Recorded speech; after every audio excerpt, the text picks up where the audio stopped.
जो नाम जप करते हैं, नामी सदैव उनकी रक्षा में उनके पास रहता है।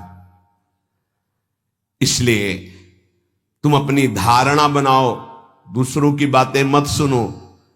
तुम जैसी जैसी धारणा पुष्ट करते जाओगे वैसा तुम्हें अनुभव होता जाएगा। तो नाम जापक को क्या सावधानी रखनी चाहिए जिससे उसका नाम सिद्ध हो जाए? बड़ा सुंदर प्रश्न उत्तर। प्रश्नकर्ता पूज्य श्री स्वामी अखंडानंद सरस्वती जी महाराज, उत्तर देने वाले ब्रह्मबोध संपन्न पूज्य बाबा उड़िया बाबा जी महाराज। तो क्या सावधानी रखे, क्या त्याग रखे जिससे नाम जापक सिद्ध हो जाए? सिद्ध नाम जापक रोम रोम रग रग नामाकार वृत्ति। पहले तो असंबद्ध प्रलाप छोड़े, असंबद्ध बेमतलब की बातें। नाम जापक को पहले वाणी को संभालना, क्योंकि इसी से नाम जप होता है। बेमतलब की, ठीक बहुत गंभीर शत भरे मृदु भरे भगवत भाव भरे वचन बोलो, नहीं तो मौन रहो, नाम जप में लगो।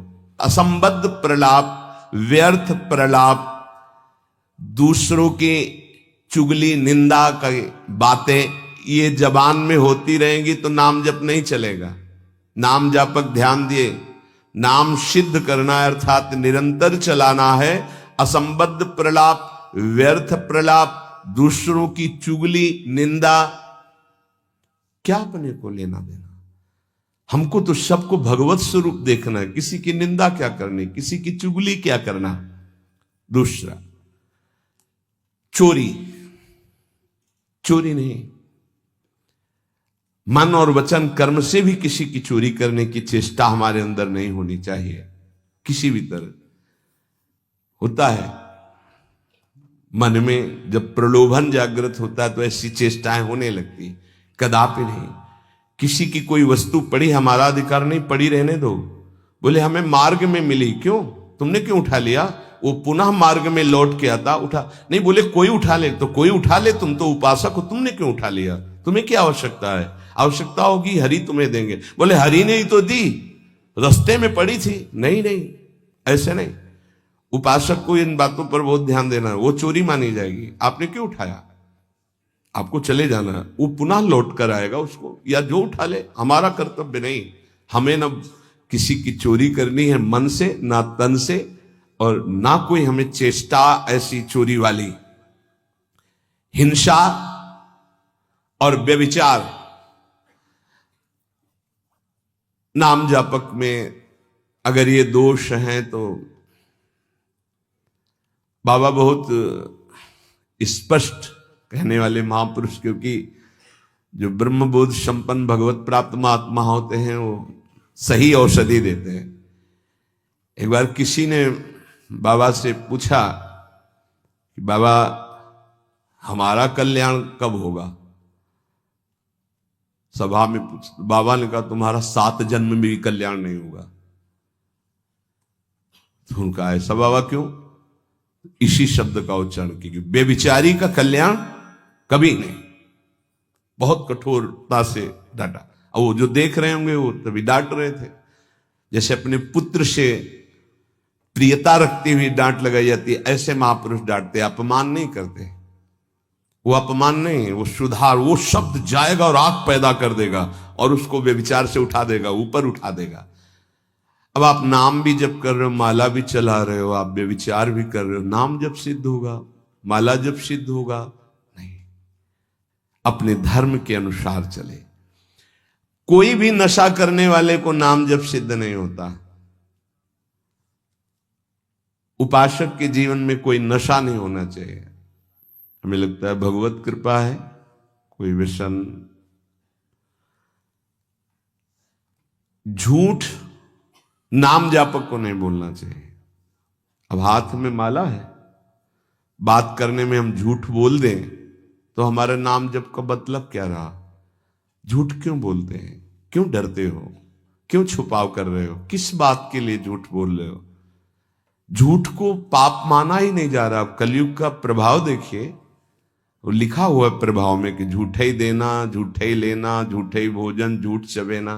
क्यों झूठ बोलो, सही बोलो ना, झूठ बोलने की जरूरत क्या है। जैसे आपसे कोई प्रश्न करे उसका उत्तर सही दे दो, डरो मत, डरने की जरूरत नहीं। और कुछ ऐसा होता है जो सत्य को संभालने के लिए, सत्य को हृदय में रखने के लिए वो जो बोला जाता है वो किसी का अहित कार्य नहीं होता। आप कितना भजन करते हैं, आप तो बहुत भजन करते हैं, भजनानंदी है, तो अब हम सत्य को बोल के एक तने इतने मार नहीं, हमसे क्या भजन होता है। गुरु कृपा से जो कुछ होता हो तो होता है, हमें तो नहीं लगता कि हमसे ऐसा कुछ भजन। और वो झूठ नहीं माना है, अब वो इतने सत्यवादी नहीं कुछ में, वो जरा सा छेड़ा हुआ पूरी दिनचर्या अपनी पूरी उनको बता दी कि हाँ ऐसे ऐसे। सत्य को कभी कभी गुप्त रखने के लिए बाहरी बातें, वो किसी का अहित या मंगल के लिए नहीं, हम अपने अभिमान को पुष्ट करने वाली बात नहीं बोलते, अपने साधन भजन को हम गुप्त रखते हैं। लेकिन हम व्यर्थ के व्यवहार में क्यों झूठ बोले। हमारा स्वरूप पूरा का पूरा कुंज कुटीर है, कुंज कुटीर हित, सहचरी हित, इष्टदेव हित, आचार्य हित। सत्य को कहीं कहीं गुप्त रखने के लिए हमारा भजन, हमारा साधन, हमारी गुरु संगोष्ठी, हमारी प्रेम संगोष्ठी, इनके विषय में सत्यवादी न बन। कभी कभी सत्य को, एक गाय भागती जा रही तो कुछ मारने वाले पीछे पकड़े थे, एक सत्यवादी, तुमने गाय को देखा, उन्होंने कहा हाँ इधर गई, उसको उन्होंने, तो जब शरीर उनका पूरा हुआ तो उनको नर्क मिला इस सत्य बोलने के कारण। उस समय रक्षा है, साधन की रक्षा, धर्म की रक्षा, सत्य की रक्षा, प्राण की रक्षा किसी की, वो ऐसे सहज वर्ताव में झूठ, फिर नाम जप कैसे। असंबद्धा प्रलाप, व्यर्थ प्रलाप, चुगली, निंदा, हिंसा, व्यभिचार, नशा, झूठ और गाली। ये प्रार्थना है कि ब्रजवासियों की वाणी पे इस सूत्र को ना देखें, वो भगवत पार्षद है। यहां के पानी का प्रभाव है ऐसा, जैसी पियो पानी वैसे बने वाणी, तो इनका हृदय बड़ा कोमल है। जब तक ब्रजवासियों की टूक अंदर नहीं जाएंगे तो गौर श्याम जोड़ी नेत्रों में झलकेगी नहीं। इनका प्रभाव है। वैराग्य मार्ग के पथिक को इनके टुकड़ों की आशा रखनी चाहिए। इनके टुकड़ों में सामर्थ्य है श्यामल गौर जोरी को हृदय में प्रकाशित करने की। तो इनकी वाणियों में न देखे, क्योंकि हम ब्रजवासी हैं, ब्रज में वास कर रहे हैं सब। तो यहां अगर ये कि सत्संग में सुना था कि ब्रजवासी, तो उनके प्रति दोष दृष्टि बन जाएगी। ब्रजवासियों की वाणी में थोड़ी कठोरता हो, हृदय एकदम मक्खन से भी ज्यादा कोमल निर्मल होता है। ये भगवत पार्षद है, ये ठाकुर जी को भी कुछ नहीं समझते। जब अपने स्वरूप में आते हैं तो कहते तुम्हारे 2-4 लाख गौवें ज्यादा होंगी, अगर हमें दांव ना दिया, पीठ में न बैठाला, तो कल से खेल में नहीं आने देंगे। खेल में कौन किसका गुसैया, चलो बाहर। तो ठाकुर जी भी कान पकड़ते और हाथ जोड़ते, ये उन्हीं के सखा है। इस रज में मां के गर्भ से प्रकट हुए ये प्रेम भूमि शिव शनकादि बंदित रज है। तो ब्रजवासियों पर ये दोष दृष्टि न रखे, अपनी वाणी को संभाले, कभी अश्लील शब्द और गाली आदि न बके, नहीं तो भजन सिद्ध होने में बाधा पड़ेगी। जो देहात्म बुद्धि से व्यवहार करता है उसके नाम जप में बाधा पड़ती है। देहात्म बुद्धि, स्त्री पुरुष शरीर का भाव रख करके फिर व्यवहार करोगे तो काम क्रोध आदि की लीलाएं तो हो ही जाएंगी। उपासक को सदैव दैवी संपदावान बनना चाहिए। भगवद स्मरण और सद आचरण, ये 2 असाधन को मिटाने के लिए सर्वसमर्थ साधना है। ध्यान दीजिए, समस्त असाधनों को मिटाने के लिए ये 2 बहुत जोर के हैं। भगवद स्मरण निरंतर, ये निरंतर शब्द बहुत कठिन है। बड़े अच्छे साधक हैं जो निरंतर शब्द पर स्थित हो रहे। माला 2 माला गिनती वाले माला करके फिर निश्चिंत हो गए, बात अलग है। निरंतर भजन और आचरण पवित्र, बस आप चिंता मत करो, परिपक्व स्वभाव जागृत हो जाएगा। भगवदाकार वृत्ति। भगवान श्री कृष्णचंद्र जी अर्जुन जी को उपदेश दे रहे हैं, श्रेयान स्वधर्मो विगुणः परधर्मात् स्वनिष्ठितात् स्वधर्मे निधनम श्रेयः परधर्मो भयावह। अच्छी तरह आचरण में लाए हुए दूसरे के धर्म से गुणों की कमी वाला अपना धर्म श्रेष्ठ है। अपने धर्म में तो मरना भी कल्याणकारक है, दूसरे का धर्म भय देने वाला है। व्याख्या, श्रेयान स्वधर्मो विगुणः परधर्मात् स्वनुष्ठितात्। बाहर से दूसरे का धर्म बड़ा गुण संपन्न दिखाई दे रहा है, उसके पालन में बड़ी सुगमता है, तुम्हारे मन को आकर्षित कर रहा है। वो धन का, वैभव का, सुख सुविधा का, मान बढ़ाई का, बहुत जल्दी भगवत प्राप्ति का, जीवन भर आराम सुख व्यवस्था का प्रलोभन दे रहा है। तुम अपने धर्म से विचलित होकर उसको स्वीकार कर लेते हैं तो तुम्हें भयावह, भय के सिवा और कुछ नहीं मिलने वाला। ये ध्यान देना है। किसी भी तरह के प्रलोभन से अपने साधन पथ का, अपने धर्म का, अपने मार्ग का त्याग नहीं किया जाता। इसके विपरीत अपने धर्म में बाहर से देखने में ज्यादा गुण नहीं दिखाई देते, धर्म के पालन में बड़ी कठिनता हो रही है, पालन करने में मन नहीं लग रहा, धन वैभव सुख सुविधा मान बढ़ाई कुछ नहीं मिल रहा, पूरा जीवन कष्टमय है, तो भी हम अपने धर्म का पालन करेंगे, छोड़ेंगे नहीं, तो परम कल्याण निश्चित।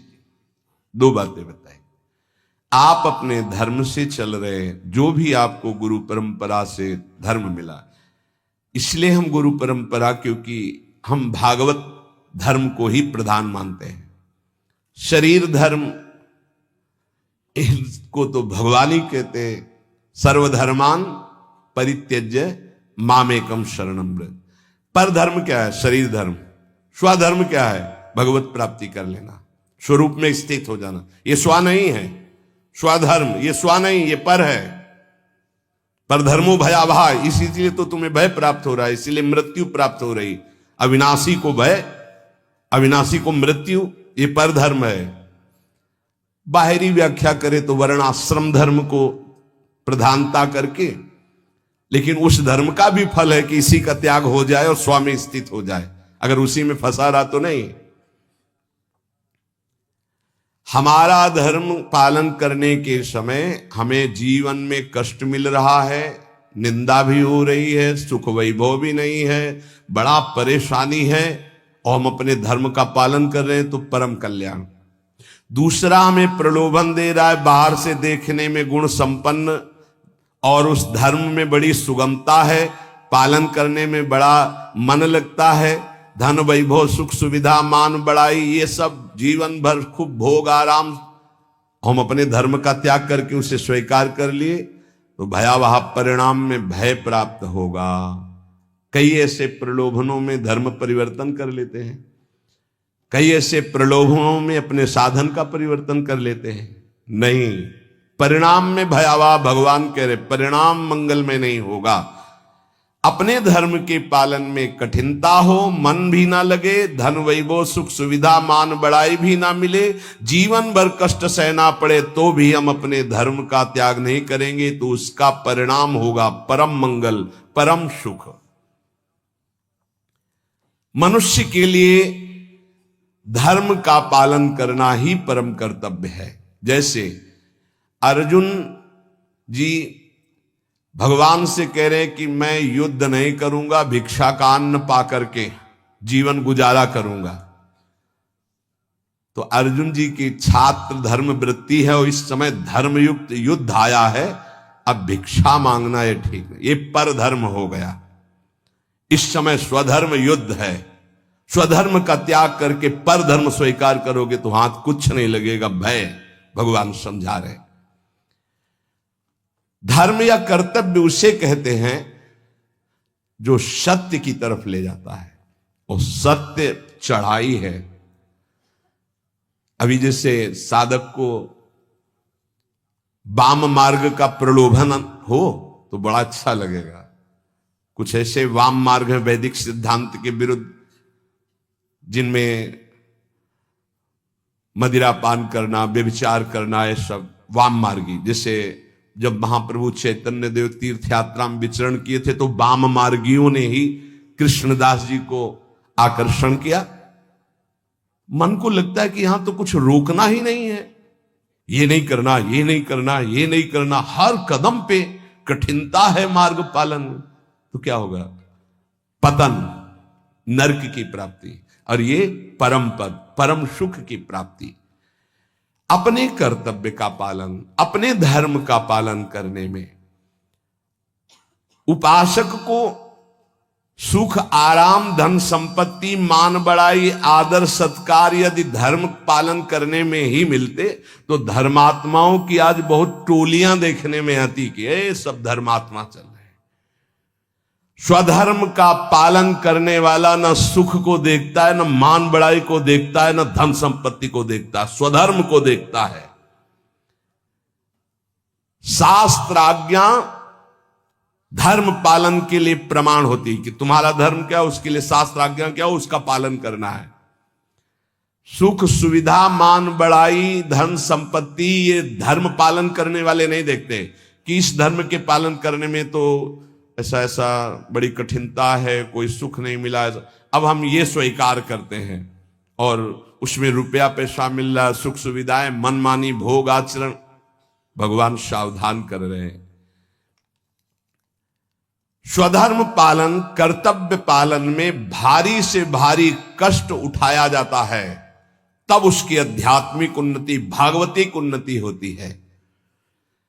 जो धर्म पालन करता है उसे कष्ट नहीं अनुभव में आता, उसका भारी तप बन जाता है। और तपस्वी पुरुष की आध्यात्मिक और लौकिक दोनों उन्नति बहुत जोर की होती है। कर्तव्य अपने धर्म के पालन के लिए किया जाता है, इसलिए उसको दुख नहीं होता कि हम आपके लिए जो बर्ताव कर रहे हैं अपने धर्म का पालन करने का। अब आप जो बोलें, जैसा व्यवहार, हमें उससे लेना देना नहीं, हमें अपने कर्तव्य का पालन करना है। श्री भगवान कह रहे हैं, वास्तविक स्वधर्म किसे कहते हैं? तुम मेरे अंश हो, परमात्मा के अंश हो, इसलिए तुम्हारा स्वधर्म है स्वरूप में स्थित होना, देह में स्थित होना नहीं। वही जहां से प्रारंभ किया। यदि ये मानव देह प्राप्त करके भगवत प्राप्ति नहीं कर पाए तो क्या स्वधर्म? इसीलिए गोस्वामी जी कहते, सो सब धर्म करम जरि जाऊ, जहाना राम पद पंकज भाऊ। वो सब धर्म कर्म में आग लग जाए जिसमें श्री भगवान के चरणों में प्रेम ना प्रकट हो पाता, क्या फायदा उस धर्म कर्म से? अपने को शरीर मान करके जो धर्म किया जाता है, सही माने में उस धर्म का फल है कि स्वरूप में आ जाओ। अगर नहीं आए तो शरीर धर्म का कोई ये नाशवान शरीर में नहीं हूं। हां, इसका पालन करने का फल है कि इससे वैराग्य हो जाए। शरीर के धर्म का पालन करने का फल है कि शरीर से वैराग्य हो जाए, तभी सच्चा फल मिला। राग युक्त शरीरों के धर्म पालन से क्या लाभ मिलेगा? अपने को हम प्रभु का सेवक या जिज्ञासु, यही खास धर्म है, यही सही धर्म है। स्थूल शरीर का धर्म या मन बुद्धि का धर्म, यही तो हम मानते चले आ रहे हैं। इसी में तो हमारी दुर्गति हो रही। हमारा मन जो कहता है वही हम करते हैं, हमारी बुद्धि जो कहते हैं, ये धर्म नहीं। जो शास्त्र कहता है, जो गुरुजन कहते हैं, उसे समझो। परमात्म प्राप्ति चाह करना, यही सबसे बड़ा धर्म है। मुझे इस जन्म में भगवत प्राप्ति हो जाए। परमात्म प्राप्ति के मार्ग में चलने वाले साधक के मन में धन, मान, बड़ाई, आदर, आराम, प्रशंसा की बिल्कुल इच्छा नहीं होना चाहिए। धन मान आदि के मिलने पर हर्षित नहीं होना, उनके नष्ट होने पर शोकित नहीं होना। भगवत इच्छावश प्रारब्ध वशात चाहे जितनी संपत्ति बढ़ जाए, अभिमान हर्ष नहीं होना। भगवत इच्छा प्रारब्ध वशात, दो शब्द है, भगवत इच्छा भक्त, प्रारब्ध वशात ज्ञानी। चाहे सब नष्ट हो जाए कोई शोक नहीं। हमारा धर्म पालन भगवत मार्ग इनके अधीन नहीं कि चार लोग बड़ाई किए तो हमारा भजन ठीक हुआ, चार निंदा करने लगे तो हमारा भजन कमजोर, और रुपया पैसा वैभव नहीं है तो बोले इनका भजन का प्रकाश क्या है। ये बाहरी संसारी व्यक्ति दर्शन करेंगे, उपासक बिल्कुल इस बात पर ना जाए। ये भगवत इच्छा प्रारब्ध के अनुसार आए या जाए, इससे कोई हर्ष और शोक नहीं होना चाहिए। इसलिए कर्तव्य रूप से प्राप्त लौकिक कार्य भी सुचारू रूप से करते हुए आध्यात्मिक वृत्ति बनाए रखे, क्योंकि स्वधर्म आध्यात्मिक वृत्ति है। परमात्मा प्राप्ति का उद्देश्य यदि नहीं है तो सब कर्म व्यर्थ हैं, फंसाने वाले हैं। जो परमात्मा प्राप्ति के उद्देश्य से कर्म किए जाते हैं उसी से परमात्मा प्राप्ति होती है, इसलिए वही स्वधर्म है। परमात्मा प्राप्ति करना ही हमारा स्वधर्म है। अगर धन प्राप्ति का ध्येय जैसे व्यापारी के हृदय में उत्पन्न होता है तो आराम विश्राम की चिंता ना करके वो धन के प्रति अधिक से अधिक व्यापार बढ़ाता है, अधिक से अधिक समय व्यापार में लगाता है। ऐसे ही उपासक को भगवत प्राप्ति का जब लक्ष्य बना लिया तो अधिक से अधिक समय भजन में, अधिक से अधिक आप नाम जप, अधिक से अधिक कष्ट सहें, जो काम क्रोध लोभ मोह मद मत्सर सर्दी गर्मी इन सब के कष्ट सह करके जैसे व्यापारी अपने धन को बढ़ाता है, ऐसे भगवत प्राप्ति के मार्ग वाला भजन को बढ़ाता है। जैसे हमारे फोड़ा हो जाए तो हम डॉक्टर को पैसा दे के चिरवा के महीनों कष्ट सहते हैं, पर हमारे अंदर व्यथा नहीं होती, क्योंकि हमें पता है फोड़े का ऑपरेशन करवाने से हम ठीक हो जाएंगे, सुखी हो जाएंगे। ऐसे ही ध्यान देना, उपासक को जब कोई गाली देता है, अपमान करता है, निंदा करता है, प्रतिकूलता आती है तो समझता है, यद्यपि दुख का अवसर है पर वो समझता है जैसे फोड़ा दुख का अवसर है ऑपरेशन करवाना, ऑपरेशन पैसा दे के करवा के महीना भर पट्टी बांध के, पर वो दुखी पीड़ा का तो दुख है लेकिन अंदर दुखी व्यथा वाला नहीं है, क्योंकि पता है आगे हम ठीक हो जाएंगे। ऐसे ही साधक अंतःकरण से प्रसन्न रहता है कि आज हमारा अपमान हो रहा है, गाली मिल रही, तिरस्कार हो रहा है, बड़े द्वंद्व सता रहे, कल हम निर्द्वंद हो जाएंगे।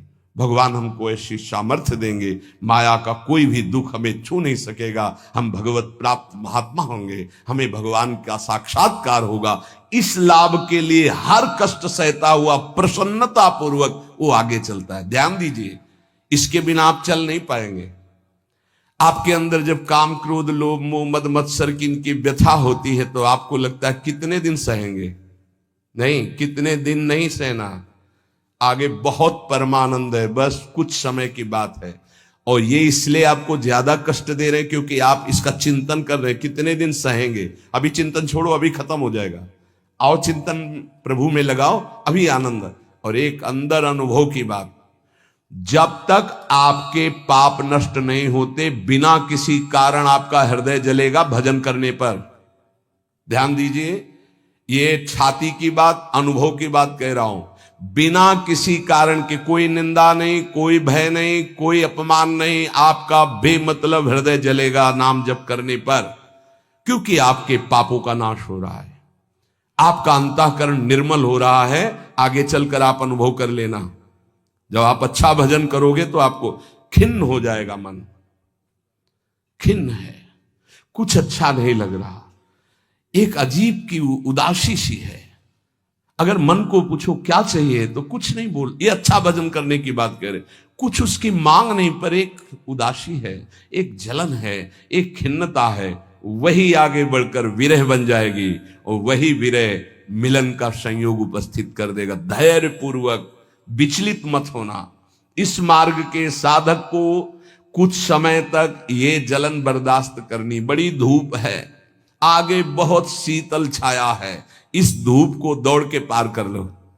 नाम जप, कीर्तन, सत्संग, इतना समय ही मत दो कि कष्टों का चिंतन हो, कि काम आ रहा है, क्रोध आ रहा है, विकार आ रहा है। इतना अभ्यास में लगा दो इसको, यात्रा पूरी हो जाएगी। और आगे जो आनंद है वो ब्रह्मा को भी नहीं है, जो भक्तों को आनंद प्राप्त होता है। क्या नाम जप और संकीर्तन मात्र से शुद्ध ज्ञान प्राप्त हो सकता है, या फिर और कोई साधन करना पड़ता है? अगर वो नाम जप और नाम कीर्तन करता है तो ज्ञान इच्छु होने पर उसे शुद्ध ज्ञान हो जाएगा। उसके अंदर अगर ज्ञान प्राप्ति की इच्छा है तो शुद्ध ज्ञान प्रकट हो जाएगा, वेदांत वाला। और अगर प्रेम इच्छुक है तो प्रेम प्रकट हो जाएगा, उसकी इच्छा क्या है। और अगर विषय की चाह है, किसी कामना की, तो उसकी पूर्ति हो जाएगी। ज्ञान और प्रेम इसका परिचय अभी नहीं मिलेगा। जब तक कोई वासना रहती है, इच्छा रहती है, तो पहले उसकी पूर्ति होती है, फिर जब उससे वैराग्य होता है, नाम कीर्तन नाम जब चलता है, तब आगे जो उसके अंदर भाव बनता है भक्ति का या ज्ञान का, वही जागृत हो जाता है। अंतःकरण नाम कीर्तन से, नाम जप से बहुत जल्दी शुद्ध होता है, इसलिए शुद्ध ज्ञान की प्राप्ति उसको प्राप्त हो जाती है।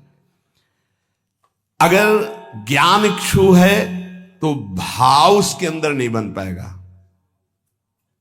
नाम कीर्तन का जो भाव है कि अशुभ प्रवाह होने लगा, रोमांच होने लगा, ये नहीं आएगा, क्योंकि ज्ञान इच्छुक है। तो अंतःकरण शुद्ध होगा और ज्ञान की तरफ ले जाएगा नाम जब, नाम कीर्तन। लेकिन भगवत मार्ग का भाव वाला जो उपासक है, उसको विशेष भाव प्राप्त होता है कि साधन भी यही होता है और साध्य भी यही होता है। रोमांच हो रहा है, शुभ प्रवाह हो रहा, सामने आराध्य देव की झांकी दिखाई दे रही। कुछ तो विद्वान कहते हैं योग मार्ग से ही चित्त शांत होता है। क्या यह ठीक है? तो क्या न, पूज्य बाबा का उत्तर, तो क्या वो ये नहीं जानते कि नाम जप करना योग है? अरे नाम जप के अंदर अनंत सामर्थ्य विराजमान है, इसलिए जो नाम जप परायण है वो योगी तो हो ही जाएगा। तात्पर्य जानना चाहिए, चित्त वृत्ति का संसार चिंतन से हटाना योग कहते हैं। और नाम जप कर रहा है तो सच्चिदानंद के नाम में चित्त जोड़ रहा है, योग तो हो ही रहा है। प्रभु कुछ लोग कहते हैं नाम जप से क्या होगा, वेद पढ़ो, वेदांत पढ़ो, ऐसा कहते हैं। अरे तुम भगवत कृपा पात्र हो, तुम भगवान नाम जप में रुचि दो। लोग क्या कहते हैं इनकी तरफ मत देखो। पूज्य बाबा कह रहे, देखो हम तुम्हें अंदर की बात बताते हैं। वेद पाठ और इन पाठों से लोक लोकांतर के सुख मिल सकते हैं, लेकिन नाम कीर्तन नाम जप से भगवत प्रेम, भगवत प्राप्ति, भगवत दर्शन प्राप्त होते हैं। हां, अगर वेदांत दर्शन के अनुसार साधना हो तो मोक्ष पदवी प्राप्त हो जाएगी। तो क्या नाम से मोक्ष नहीं प्राप्त हो सकता? महापापियों को भी मोक्ष पदवी प्राप्त हो गई नाम से। जब इतनी महिमा बाबा आप नाम की बताते हो, तो नाम कीर्तन में और नाम जप में सब क्यों नहीं लग जाते? क्यों नहीं लग जाते? देखो भाई, स्कूल में 200 विद्यार्थी पढ़ते हैं तो सब परीक्षा में उत्तीर्ण नहीं हो जाते हैं। हां, प्रयत्नशील विद्यार्थी परीक्षा में उत्तीर्ण हो जाता है। इसी प्रकार साधन मार्ग में सब भगवत प्रेमी थोड़ी हो जाते हैं। हां, प्रयत्नशील, पुरुषार्थशील, ये आलसी, प्रमादी, कायरता, ये भजन मार्ग में सिद्ध थोड़ी होते हैं। ऐसे आलस में पड़े हैं, प्रमाद जो नहीं करना चाहिए वो कर रहे हैं, कायरता की द्वंद्वों को सहने से डरते हैं। नहीं, ये सूरवीरों का मार्ग है। बार बार जब नाम जप किया जाता है तो कोई भी निष्ठा हो सब जागृत हो जाती है। बाबा कह रहे समस्त आसक्तियों का नाश करके तुम्हें भगवननिष्ठ बनना है, किसी की बात नहीं सुननी। नाम जप से, नाम कीर्तन से जितनी जल्दी तदाकार वृत्ति होती उतनी किसी और साधना से